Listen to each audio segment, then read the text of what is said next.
So, good morning, ladies and gentlemen. On behalf of the Secretariat of the European Parliament Intergroup on Climate Change, Biodiversity and Sustainable Development, I am delighted to welcome you to today's online event addressing how we can best unlock the full potential of the food labeling system. This webinar is organized under the umbrella of the Intergroup, so I would like to take the opportunity to thank the Intergroup's co-chair, MEP Ms. Maria Spyraki, for driving this initiative forward. At the same time, on behalf of the Secretariat, I would also like to provide you with some housekeeping rules. Specifically, as we want to make this discussion as interactive as possible, I would like to invite our audience to send us your questions during the event. For that, you can use the Q&As box of the platform that appears at the right-hand side of your screen. And in doing so, please remember to choose the All Panelists option, so that on behalf of the Secretariat of the Intergroup, we can facilitate a fruitful discussion to follow. This is a rather short event in terms of duration, but I'm more than sure that it will be full in terms of content. So I would like to kindly remind our speakers to be attentive to the allocated time frame of their interventions. Once again, on behalf of the Secretariat, thank you all for joining us today. And without further ado, I'd like to provide the floor to Ms. Spyraki for her opening remarks. Thank you very much. Thank you, Elias, for organizing all this. And I would like, first of all, to thank the participants here in the room, the representatives coming from Greece and representing SMEs all over Greece. This event is really important for me because helping consumers make healthy food choices, and it is a major challenge in preventing cancer and other chronic diseases and related deaths. As one previous member of the Becker Committee, the committee was responsible to proceed with the Europe Beating Cancer Plan. I would like to say that raising awareness via labeling is one very important step. At the moment, the most famous food label is Nutri-Score. Nutri-Score is a very simple nutrition label based on British Food Standards Agency nutrient profile system adapted for the purpose of labeling, which has been promoted as a candidate to enable uniform food labeling system across the European Union. More details you can hear from Mr. Iossifidis, who will present us with details the way that Nutri-Score is working. As the World Health Organization published in September 2021, epidemiological analysis in large-scale prospective cohorts in the diverse European population have shown that people who consume more food with lower nutritional standards have a higher risk of cancer, as well as overall and cancer-related mortality. In fact, according to the same publication, about 11 million deaths worldwide in 2017 were attributed to disease related to unhealthy diets. So helping consumers make healthy food choices will lower intakes of sugars, of course, intakes of fats, salt, and energy, and higher intakes of dietary vibrant fruits and vegetables. And it is a main step forward for supporting strategies to prevent cancer and other chronic diseases. The relevance of using a food labeling system to rate the nutritional quality of food products is, according to our opinion, a basis of such strategies. Additionally, in that direction, food labels guarantee that the food is what we think it is, what the products are nutritious as we think they are, and it is important to check it. Labels teach us about ingredients and nutrients. Moreover, this with more an international trade, it is harder and harder for us to know who our food producers are and exactly where the foods come from. And that's why I think that labels are important. First of all, labels help us to understand how our food is compositioning from. Its vitamins, its minerals, its calories, its fats, etc. With labels, we can monitor the intake of micronutrients to avoid deficiency, especially common ones like iron and vitamin D. Sometimes here in Brussels, we are lacking of vitamin D, and that's why we are looking for supplements. You know, it is something that is common in our family. Also, we can limit the intake of sugar and salt and make sure that we are following a balanced diet. This action can help prevent illness like diabetes, like certain types of heart disease. Every year, more than 600 million people get sick and 420,000 are dying due to eating food contaminated with bacteria, viruses, parasites, toxins, and chemicals. Labels provide warnings and important information about using a product, which are necessary for keeping food safe. Preventing fraud is one of the main aims of food labeling as well. Without international guaranteed labels, food sellers could finally mislead consumers through false representation of packaging. When you buy chocolate, you want to buy chocolate. When you buy fish, it's actually fish that you want to buy. Reactions to food affect 10 to 25% of the population in development countries. The most common are allergenic foods include peanuts, soybeans, milk, eggs, fish, wheat, and tree nuts. If you didn't know the ingredients of a product, then you can mistakenly eat something that could cause you an allergy attack, some of which are very severe. Food labels let you know what to avoid. Food labels, when read correctly, can stop you from throwing out good food. Date marking on food labels inform us about the duration of use of products, of course, and it is the most common label.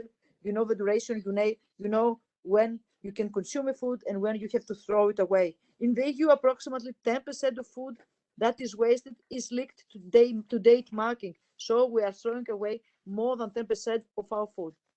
Last but not least, it is important to educate consumers and supply chain stakeholders, which can help prevent food waste and keep date marking true to its purpose of keeping food safe to eat. I would like to conclude with some information coming from the Commission and coming from the Commissioner herself. When I tabled a question concerning the way that Nutri-Score will work, and finally Nutri-Score will be upgraded. The Commission answered to me, and allow me to try to translate it from Greeks, that the strategic from Farm to Fork announced that the Commission will proceed with a proposal for a harmonized mandatory label in the front part of the package at EU level until the end of 2022. And according to the Commission's answer, the Commission has said that in our strategy from Farm to Fork, the Commission wants to give the possibility the opportunity to consumers to proceed with updating and healthy choices of food. This strategy is not something that it is now have been decided. It is something that it will be decided, and there is no choice at the moment. It is important to know that Nutri-Score is not a choice of the Commission at the moment. There is no choice at the moment. And by saying this, I would give back the floor to Elias. Thank you very much, Elias, for giving me the opportunity to start this important meeting. Thank you very much, Ms. Spyraki, for your opening remarks. Moreover, for painting the picture with regards to the key elements of today's discussion to follow. Therefore, looking ahead, our next speaker is Mr. Giorgos Rosidis, who is the head of cabinet for European Commissioner for Health and Food Safety, Ms. Kyriakides. Previously, Mr. Rosidis has also served as a member of cabinet for Migration Commissioner, Mr. Dimitris Avramopoulos, as well as a special advisor to the Cyprus presidency of the EU Council and policy officer at the European Commission at DG Health and Consumers and also DG Justice. So, Mr. Rosidis, thank you very much for joining us. I'm aware that due to unforeseen circumstances, your agenda would not allow for you to stay with us for the full duration of the event, but I'm very happy to have you on board, and I think this is an intervention that we're all very much looking forward. So without further ado, the floor is yours. I just think that you're muted, Mr. Rosidis. Can you check from there? Yes, this is great. Can you hear me? Yes. Very good. I was saying good morning, and I was also thanking Honorable MEP Spyraki and, of course, all the members of the Intergroup on Climate Change, Biodiversity and Sustainable Development for this invitation, and, of course, for setting up this event, to which I'm very happy to participate on one of the most important initiatives, I would say, for Commissioner Kyriakides' mandate. Now, front-of-pack nutrition labeling bestraddles both parts of my commissioner's portfolio, the part of food and, of course, the part of health. And in this respect, it is no surprise that it's really a priority, let's say, action, both for the Farm to Fork strategy, but also for Europe's Beating Cancer Plan. Now, I think the context here is crucial, and Ms. Spyraki has given us a lot of elements of this context. But I think the most important is captured in two numbers. The first is that 52% of the adult population in the EU are either overweight or obese. And in the European region, according to the WHO, 1 in 3 children aged between 6 and 9 years is also overweight or obese. Now, of course, the pandemic has only worsened these trends and made them more acute. And we know that unhealthy diets lead to far too many preventable, non-communicable diseases and deaths.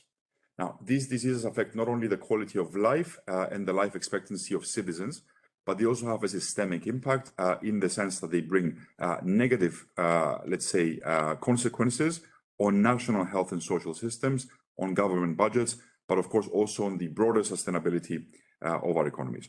So for us, that is why we are committed to creating an environment where sustainable and healthy diets are the easy choice for consumers, where consumers are empowered with truly useful information to make the healthy and sustainable option when they are at the supermarket. Now, labeling can, of course, steer consumer behavior, and is part of the shift that we are encouraging towards more healthy and more sustainable diets. Consumer behavior, in turn, has an impact, a clear impact on industry and production. Consumer choices matter in this case, and the more consumers know, the better choices they can make. So in this sense, we consider that there is a strong element where the demand side of the market can drive, in the strongest possible sense, both change and transformation towards healthier choices, but also more sustainable production models. So with these objectives in mind, we are preparing for the adoption in the coming months, we hope by the end of 2022, the proposal for a harmonized mandatory front of pack nutrition labeling. Now, this proposal will, of course, also respond to the resolution adopted by the European Parliament last October, which called on the Commission to develop a harmonized mandatory label based on scientific evidence and including also evaluative interpretative elements, taking into account the specific characteristics of some food products. Now, let me assure you, first of all, this is an important element, that our proposal will be based on science and evidence. We already have EFSA's opinion from a few weeks ago, which makes clear references emphasizing the value of Mediterranean and Neo-Nordic diets in terms of preventing cardiovascular diseases. And of course, we remain fully cognizant of the nuances and the sensitivities relating to some agricultural food products, such as olive oil or products with geographical indications. Now, political decisions are still to be made, as you heard from Ms. Spyraki in the reply she received from the Commissioner, and they will be made in the coming months on the basis of evidence and science. Options are being assessed, and they will be based on schemes that are currently present in the EU market. But here, we should be clear that we are working on European solutions. And I want to be clear on one thing as well, that Brussels will not dictate to people what they eat. Brussels will not dictate culinary culture. We are well aware of the different and the rather emotional views on a debate that can polarize. But we should also be aware that culinary culture is a strong part of the European way of life. And here, what we want to do is to empower consumers with appropriate, useful information to make the right choice. Now, what we see in recent months is an emerging consensus that there is a need for a harmonized EU scheme, as the current situation with different national schemes is not desirable either for consumers or helpful for the internal market and our food businesses. Now, for us, this is a good place to start. And for this reason, we need to work together to find an EU common solution that will be acceptable for all, and one that will truly help European citizens to shift towards healthier diets. Now, all of you here have an active role to play in this debate. All your views matter. The discussion you have today is extremely important and valuable for us in this respect, and I would like to thank you once again for the invitation and this opportunity. Thank you very much, Mr. Rosedis, for joining us today and providing us with your key remarks, but also the vision of the European Commission with regards to the topic addressed. Our next speaker, as we all come to agree on the need to help consumers make healthier choices, it is equally important to identify the elements of an efficient front-of-pack labeling system, FOP labeling system. So our next speaker is Mr. Iosif Alexandridis, who is a Nutrition, Health and Wellness Manager at Nestlé Hellas. He's an experienced nutrition manager when it comes to food and beverages. So I think that his presentation will be very insightful for our audience today. So Mr. Alexandridis, I'd like to give the floor to you then. Thank you very much. Let me first share my presentation.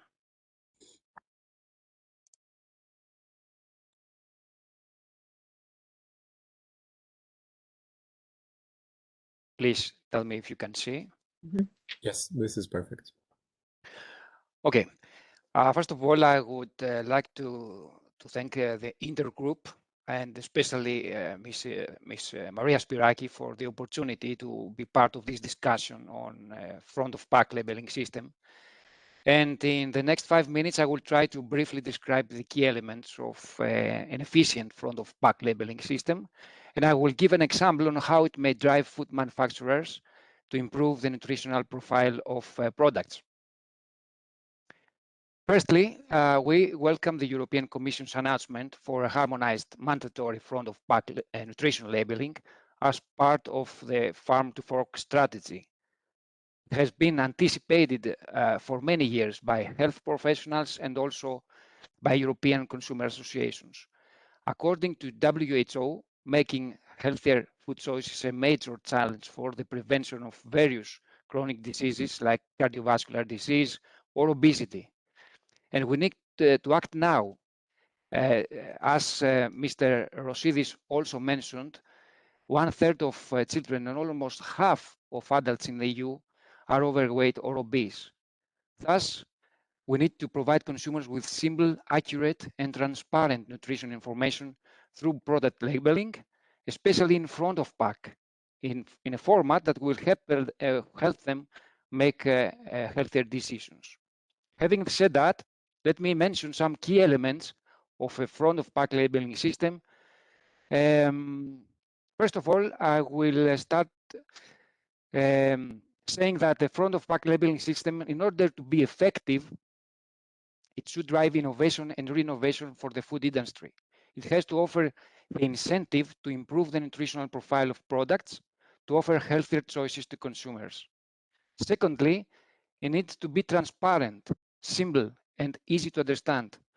When looking at the label, consumers need to be able to recognize the nutritional value of the product at a glance and make clear comparisons between products. For that, we need a common strategy and specifically a common reference of 100 grams that also reflects the mandatory nutritional declaration of the product. On the other hand, a portion-based labeling is not the ideal solution, as portions are not yet harmonized across EU, and various portion declarations might create confusion to consumers. Also, in order to be effective with consumers, the system needs to be backed by strong consumer studies, proving its effectiveness in helping them make healthier choices. Furthermore, it needs to be based on sound and independent science. Mr. Rosidis also already mentioned that. The rules and the algorithms of the system should be developed by independent experts based on scientific evidence. And finally, it needs to be harmonized across the EU. This is the only way to be effective with consumers and ensure equal competitive conditions. Here, let me show you an example of a front of pack labeling system, specifically Nutri-Score, that we use across various EU countries. Here you may see how it stands on pack. It is obvious that Nutri-Score is colorful, eye-catching, and easy to read system, which of course may help consumers very quickly compare products of the same category. And in this slide is an example showing how Nutri-Score is helping us with our reformulation agenda. Here is the nutritional reformulation of Nesquik breakfast cereals. The product started with Nutri-Score D, and throughout the years, by gradual reduction in sugar, saturated fat, and sodium, and with a parallel increase in fibers, we managed to achieve a Nutri-Score B, and with further reformulation, we aim to to achieve a Nutri-Score A by the end of 2022. And here I want to finish my short presentation, emphasizing once more that consumer health must be at the heart of any discussion for a harmonized labeling system. Thank you very much for your attention, and of course, I'm at your disposal for any questions.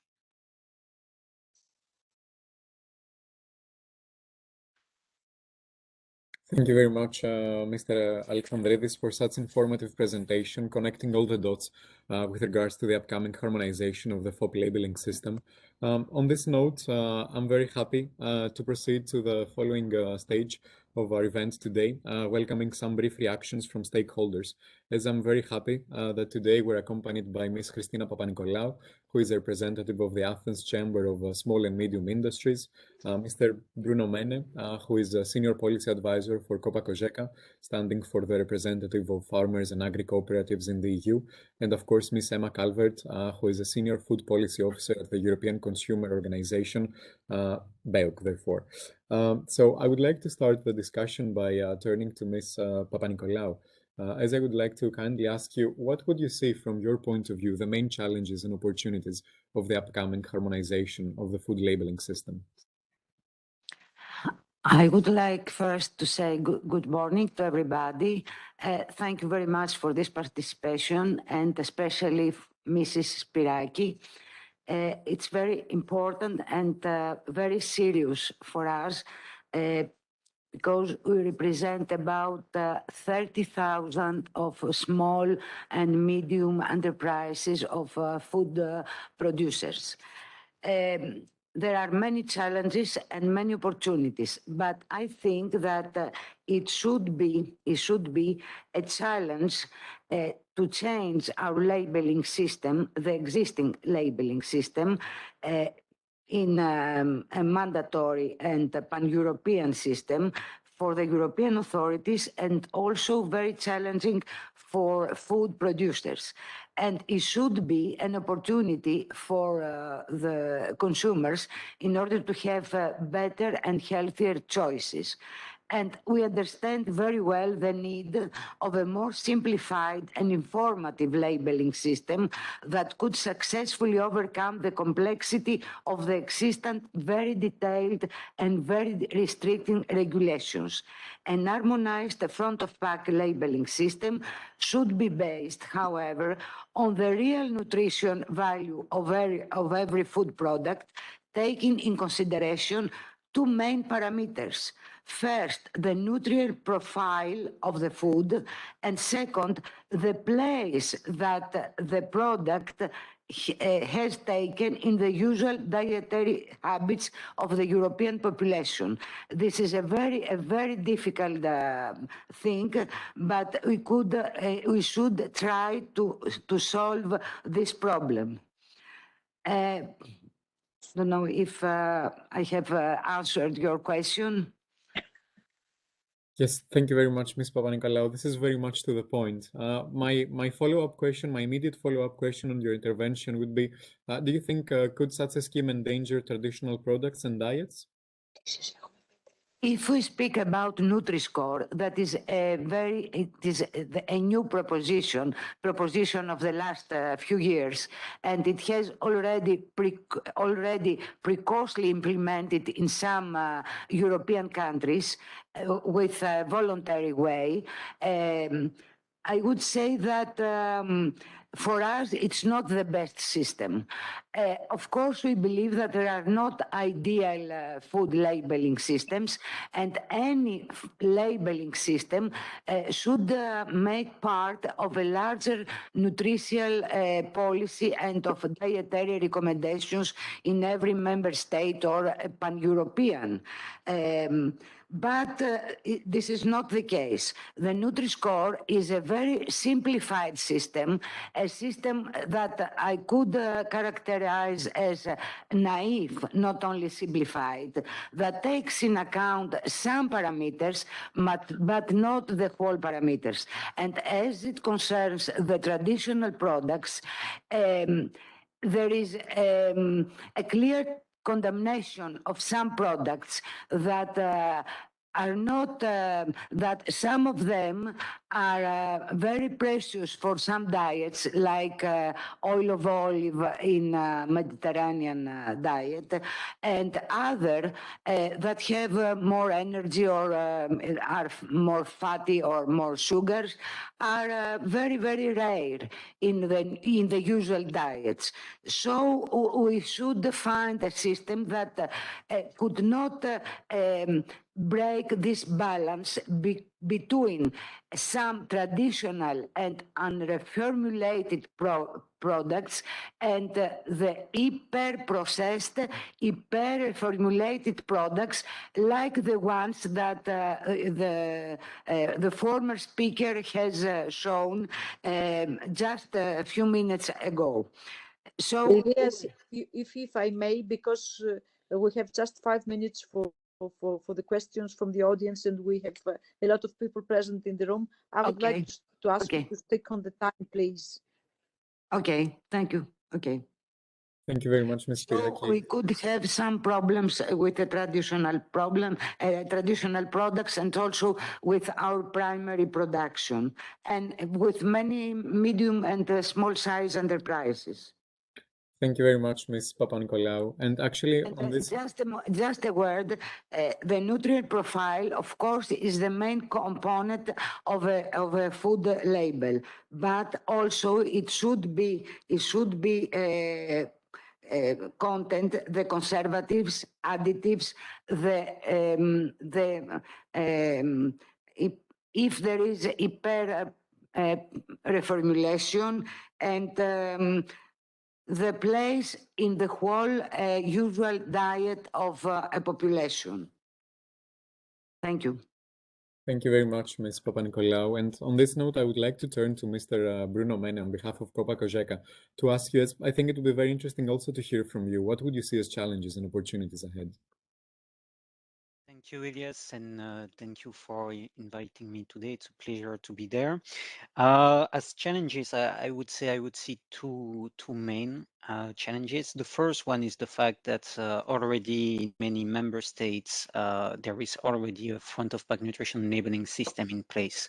And so having this harmonization will not be that easy, especially that in some countries like the Nordic countries, this front-of-pack nutrition system has been in place for many years.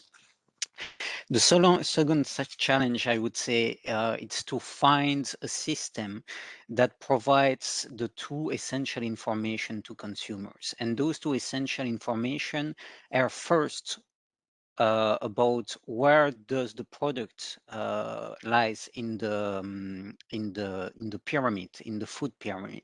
Is it a product that is supposed to be consumed in large quantity or in small quantity? So the quantity, the frequency, that's the first information that needs to be provided. Then once you know where you are in the food pyramid, at what stage of the food pyramid you are, which type of food category you are, then you need to be able to compare products from the same food category. And so it's two very different information, and we need a system that is able to provide that to the consumers in a way that is not confusing those two information. And on this note, we believe that the Nutri-Score is really not suited. So I would say those are the two main challenges. Regarding the opportunity, I would say that an harmonized system, EU system, would be an opportunity both for consumers and for food producers. For consumers, because it would allow them to have the same information, the same system in all member states, and so it would be easier for them to assess the healthiness of the products. Then for the producers, it would also ease because it would facilitate the circulation of food products from one member state to another, as the labeling would be the same. So that would be also an opportunity, this harmonization of the front of pack system. Thank you. Thank you very much, Bruno, for your intervention, which I think also replies to a couple of questions received by the Q&As box. So thank you very much for that. And I also understand that you agree with Ms. Papanikolaou as well on the point that such scheme could perhaps endanger traditional products and diets as well. Yes, indeed, we do agree with that in the sense that this Nutri-Score system is clearly designed for ultra-processed products. And we know that just recently, the French consumer organization UFC Que Choisir published a study where they show that many traditional products and GI products have a good Nutri-Score. They say, for example, that 39% of them have a Nutri-Score of A or B. But what they missed to say there, because we agree, some GIs have a good Nutri-Score for sure, but it doesn't change the fact that this system, by focusing only on key elements such as fat, saturated fat, sugar, salt, and fiber, allows for the reformulation of product. It's pushing for the reformulation of product, and this is adequate to what type of product? Ultra-processed products, and that's why large food manufacturing companies producing that type of products are pushing for this front of pack nutrition system, as our colleague from Nestle, who was doing the presentation before, or our colleagues from Unilever. And clearly this puts the traditional products at a competitive disadvantage because they don't have the possibility to reformulate. And more importantly, this system does not take into account other elements that are very important for the healthiness of products, such as the level of transformation, the inclusion of feed additive, other nutrients that are not taken into account, such as zinc, for example. So for this reason, we believe it's not the perfect system. Thank you. Thank you very much, Bruno. And then turning to our last but not least speaker of the day, Ms. Emma Calvert, I think it would be very interesting to also hear from you. What do you think would be the added value of a single scheme being introduced?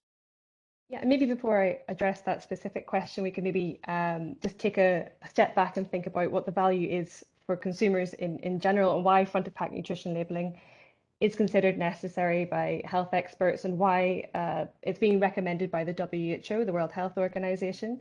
I think we need to recognize that in an ideal world, of course, we would all very strictly follow dietary recommendations. We'd consume lots of fruits and vegetables. We'd prefer olive oil over butter. We would limit our consumption of fatty, sugary and salty foods. The reality is the food environment that we live in, unfortunately, pushes us towards the unhealthier option more often than it does the healthier option. And that's really where front of pack nutrition labeling can really help inform consumers and guide consumers towards choosing healthier options. I think it's really important to also make a note that it's not going to be a silver bullet. It's not going to solve all the problems of the food system, but a really well-designed front of pack nutrition label can help consumers towards the healthier choice, and that's already quite a lot. On the specific question on the added value of a single scheme, I think it's already been mentioned before that we have a very fragmented situation in Europe. We have industry using the monochrome GDA scheme. We have the Nordic positive logos. We have, of course, the Nutri-Score. So it's really, it's quite a fractured situation at the moment. I think it's really interesting to note that the results of the recent public consultation showed that there's actually a very high level of consensus on the need for harmonization. So 87% of this public consultation responses said that food businesses should be subject to the same rules on front of pack nutrition labeling across Europe, and that consumers should be able to access the same front of pack nutrition label across the whole of the EU. And that's really important for us that a consumer in Brussels and a consumer in Athens are able to use the front of pack nutrition label in the same way. And also, I think it's also really important to underline that it should be mandatory so that consumers are able to look at the whole range of products, so they're not just getting a partial snapshot of what's on the shelves. Okay. Thank you very much, Emma. And if I may, just as a very quick follow-up question, what do you think would be the main components of a food label to effectively inform and assist consumers in making sustainable but also healthier choices? Sure. So for BEIC, we have some general criteria that we think any well-designed front of pack nutrition label really should be adhering to. So first of all, I think it maybe goes without saying that it should be easy to use and understand for consumers.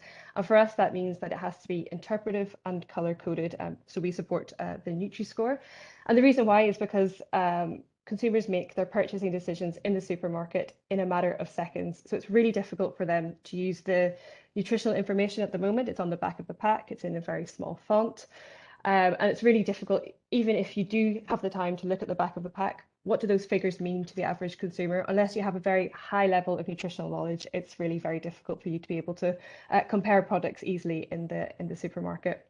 It needs to be based on robust, independent scientific evidence, which shows not just that consumers like the label, but also that they objectively understand how to use the label. And that also has to include lower income demographics, because that's a real key demographic who tend to be most at risk of becoming overweight and obese and have the lowest level of nutritional knowledge. And that's something that the Nutri-Score has been proven to be the most effective with that demographic.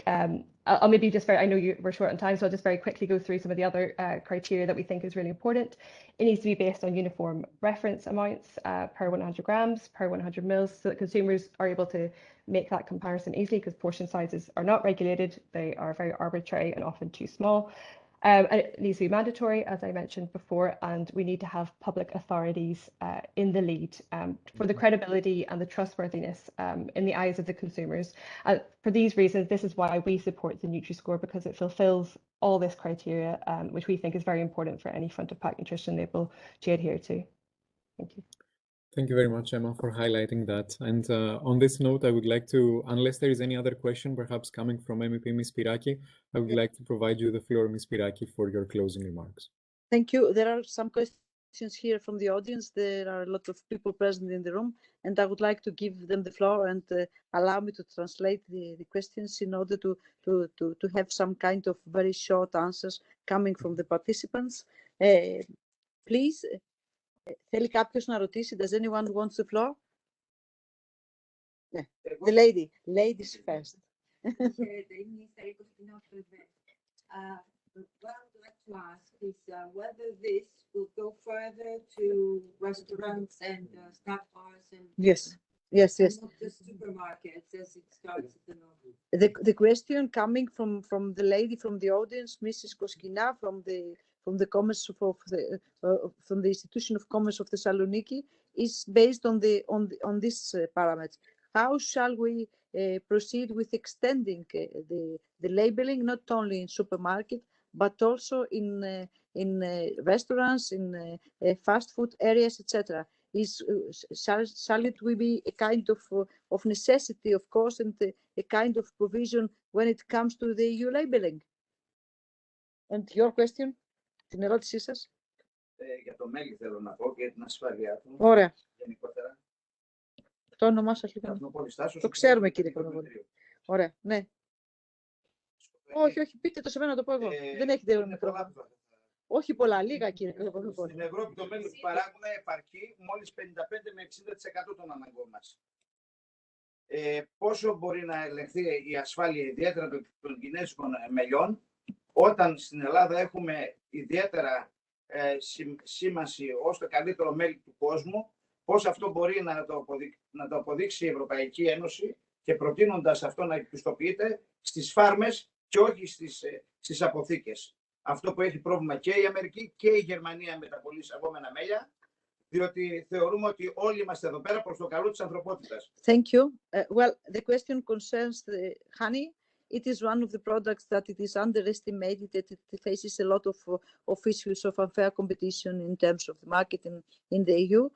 The question is that the European honey is finally covering the 55% to 60% of the European market. So the question has been posed: how shall we check the imports when it comes from honey coming from China or from other third countries, in order to have the same labeling, the same EU labeling on the honey that it is imported in consumed in the EU? And my last question from another lady. There's a fourth question. Sorry, we will speed up. Okay, please.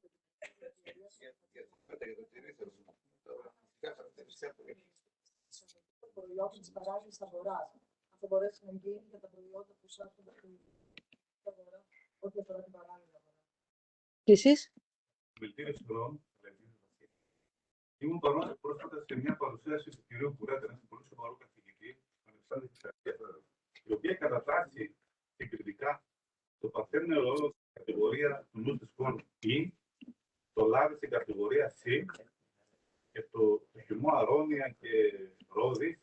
αυτή τη στιγμή. Φανταστείτε πόσο επικίνδυνο είναι το Nutri-Score να εφαρμοστεί, να γίνει προωθητό, πόσο επικίνδυνο είναι για τα ελληνικά προϊόντα. Μπορεί μέχρι και να τα καταστρέψει. Παραδοσιακά ελληνικά προϊόντα. Θέλω να είστε πολύ προσεκτικοί. Well, the two questions concerns the way that the new European labeling will be implemented in all products, the products that we are producing here in the EU and also the products that we import in the EU. The question is if we have the institutions, if we have the services in order to have the proper control. This is the number one question. And the second one question is that we have a lot of products that they are under-evaluated according to Nutri-Score. The first one is, we have also mentioned it, it is honey. The second one is the olive oil. And we are asking for how can we update and how can we finally having an algorithm which takes into account not only the key elements, but also the elements that coming from the Mediterranean diet, from the Nordic diet, and taking into consideration the tradition that it comes from food everyday life in Europe and also in the South. Thank you very much once again for your participation and your patience, because we don't have something like a direct translation, and I'm trying to do my best. Thank you. Thank you very much, Ms. Spyraki. So is there perhaps any speaker that would like to take the floor on those three questions? The first was on the extension of FOP labeling with regards to not only supermarkets, but also restaurant, bars, etc. The second one was on honey and the profile of honey. And then the third on the misleading claims and how can we make sure that we have an algorithm that ensures Mediterranean diets and products are well placed. If I make a comment on this, of course, the questions are many and the area is wide. I will try to make a summary and just make some clear clarifications here. Regarding the traditional Mediterranean diet, as Mrs. Spyraki mentioned, if we see from a nutritional point of view, the Mediterranean diet includes fruits, vegetables, nuts, legumes, cereals, all these kind of products. They are already included in the Nutri-Score algorithm. And I'm talking about Nutri-Score because there is a lot of discussion around Nutri-Score these days. So the same goes for olive oil that there was a question about olive oil, if I'm not mistaken. And this is also an element of the traditional Mediterranean diet. But here, let me make a clarification. Nutri-Score is not here to analyze any kind of product or any kind of traditional products. On the opposite, we need to protect this kind of products, and we need to protect the methods of production of these products.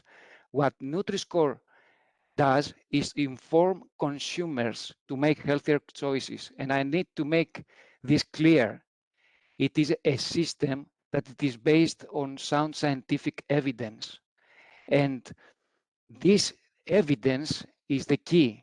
The scientific evidence is the key if we want to incorporate any kind of nutritional labeling in front of pack. And regarding Nutri-Score, I heard Ms. Papanikolaou said that traditional foods are penalized. On the opposite, according to a very recent study published by the European Consumer Association, showed that 2/3 of the traditional products are scoring A, B, or C. So traditional products have nothing to fear. And also, as I said before, Nutri-Score is here to educate consumers and to make them make healthier choices. It's not here to stigmatize. We don't say that if a product has a Nutri-Score A or B, you may eat it, and you may not eat a product with a Nutri-Score C or D. It's about frequency of consumption. It's about frequency of consumption. And I want this to make this clear. Frequencies of consumption is included in any dietetic recommendation scheme. That's what Nutri-Score is about. It's about frequency. It means that products with A or B could be consumed more frequently than products with D or E. Elias, allow me to come back and explain first of all, allow me to come back and explain first of all that we are now discussing on the way that we will proceed with a European labeling system which takes into account all the relevant concerns coming from the stakeholders, concerning also the inclusion of the Mediterranean diet, which is according to the UNESCO a healthy way of diet, and also concerning the Nordic diet, which has been approved by the World Health Organization. Secondly, according to the Commission, and the Commission has, allow me to remind you, the Commission has the initiative when it comes to the legal framework. According to the Commission, the Commission will proceed with a legal proposal by the end of 2022, and it is a part of the answer of Commissioner Kyriakidou when it comes to the issue of the labeling. So, Nutri-Score is of course a part of a solution, but it's not the solution. It's not something which is pan-European. It's not something that will be implemented as such when it comes to the European labeling. We are now at the very first level, and we are waiting for the proposal from the Commission. And this is the outcome from today's discussion. Of course, there are a lot of positive elements when it comes to Nutri-Score, and the first one is the way that it provides the further information, the relevant information to the consumer. But it's not the only one. That's why we need the proposal of the Commission to work upon. That's why we need to amend the proposal of the Commission when it comes to the Parliament and also to our committee, to ENVI committee. And that's why we need the consensus coming from the Council, in which Council, a lot of member states, they are raising their concerns when it comes to the way that the Nutri-Score is implemented here in the market. Thank you very much, Elia, once again, for this fruitful discussion and for organizing this event. Thank you very much. Thank you very much, Ms. Spyraki.